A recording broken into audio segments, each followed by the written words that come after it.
Oi, gente, vocês estão no De Opinião. Como prometido, uma resenha agora de um livro brasileiro, já que a última foi um livro estrangeiro. Memórias de um Sargento de Milícias, de Manuel Antônio de Almeida. Ele foi escrito em 1854, então na época que eram escritos livros muito românticos, livros que traziam os heróis e livros que tinham uma linguagem um pouco mais rebuscada. E esse livro, ele foi considerado um clássico depois, né, porque ele foi inovador para a época. Primeiro que o protagonista não tem nada de herói, pelo contrário, é até um anti-herói. Não que ele seja uma pessoa ruim, não é. Ele é o quê? Humano, com virtudes, defeitos. Então, mas assim, pra gente que besteira falar sobre isso, mas pra época foi um tipo assim, torcer o nariz, porque como é que pode trazer como protagonista um homem desse? E existe um termo que eu fiquei tentando lembrar, não sei se é anacronismo, certo? Depois vamos dar um Google.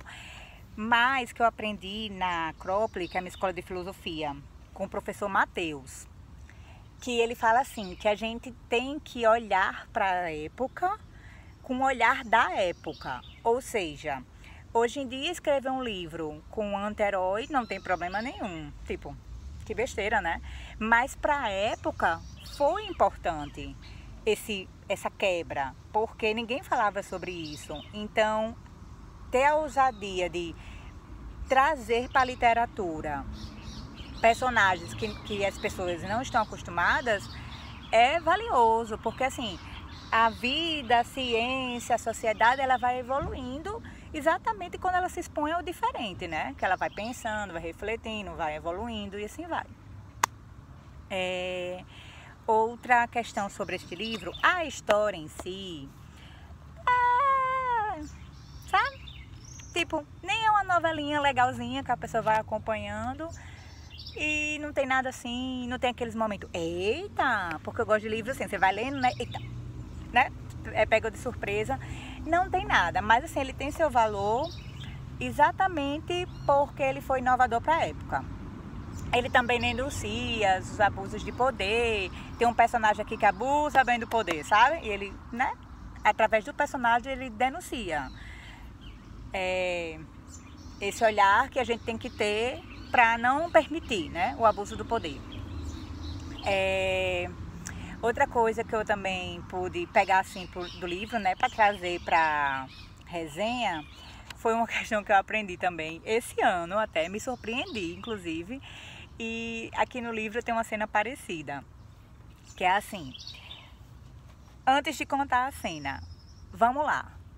Se a gente parar para pensar que um casal de 13, 14 anos, certo?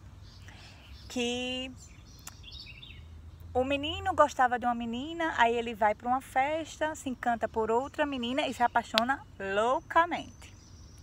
Aí esse romance dura uma semana, eles já decidem casar, não sei o quê, e acaba em tragédia. Por quê? Porque eles montam um plano, porque as famílias eram rivais, não podiam ficar juntos.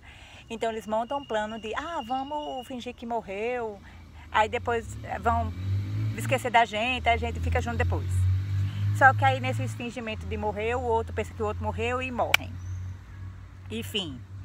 E até hoje, em Verona, na Itália, pessoas vão para casa que é tida como se fosse a casa de Romeu e Julieta e veneram esse casal como símbolo de amor eterno, de o amor que a gente quer ter como casal. Aí assim, né? Eu não sabia que Romeu e Julieta, no fim das contas, era isso. Um casal de 13, 14 anos, que consequentemente se apaixonam doido, já querem casar no outro dia. Que paixão doida? Claro que não, gente. Quem é que casa no outro dia, né? Mas enfim.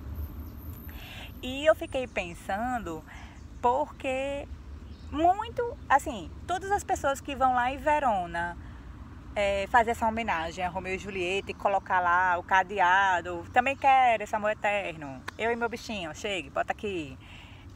será que elas sabem da história? Porque eu não sabia da história, fui saber esse ano. Então, assim, eu fiquei pensando, né? Como a gente às vezes deseja coisas ou idolatra coisas que a gente nem sabe, nem buscou saber. Tudo a gente não vai saber, mas sobre a vida, sobre as coisas, mas que a gente buscou saber antes de fazer também, porque todo mundo faz. Porque assim, se você está em Verona, todo mundo vai lá, você também vai, né? Mas assim, quando a gente para pra pensar, bicho, nada a ver. Eu não quero que esse casal, ele não me representa, ele não é o que eu busco pra minha vida como casal, né? Enfim. Ah, gente, sim, porque tem uma cena que Leonardo gostava de uma menina, aí super gostava, apaixonado. Aí vai pra uma festa e já se apaixona por outra. Então eu lembrei disso de Romeu e Julieta.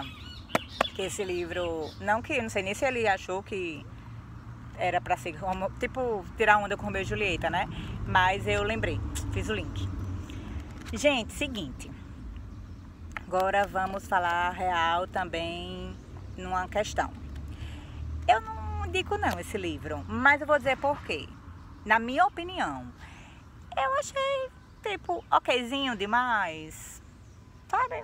Como eu disse, não é nenhuma história empolgante, não tem momentos assim de, oh, que surpresa. Mas é um livro, assim, que foi importante, por isso, tanto que ele foi até da FUVEST, Unicamp, né, assim, ele tem o seu valor, mas para indicar, não indicaria, mas assim, é o meu gosto, certo? Tanto que, assim, eu li também esse livro porque eu vi resenhas antes com relação à indicação dele. E a menina até dizia que dava gargalhadas, aí eu disse, vixe Maria, eu tenho problemas então com rir das situações, assim, mas eu também tenho, eu noto que eu não, as pessoas morrem de rir com as coisas, eu fico, mas acho que sou eu então, certo? Eu não consigo, sei lá, morrer de rir com as coisas. E eu não dei nenhum momento gargalhado aqui. Acho que nem assim eu fiz. Normal, li normal, assim, não sei. Mas voltando, questão de gosto. Então, pode ser que você seja uma leitora parecida com a menina que me disse que dava gargalhadas lá no YouTube. Então, indicação. Beijo, até a próxima.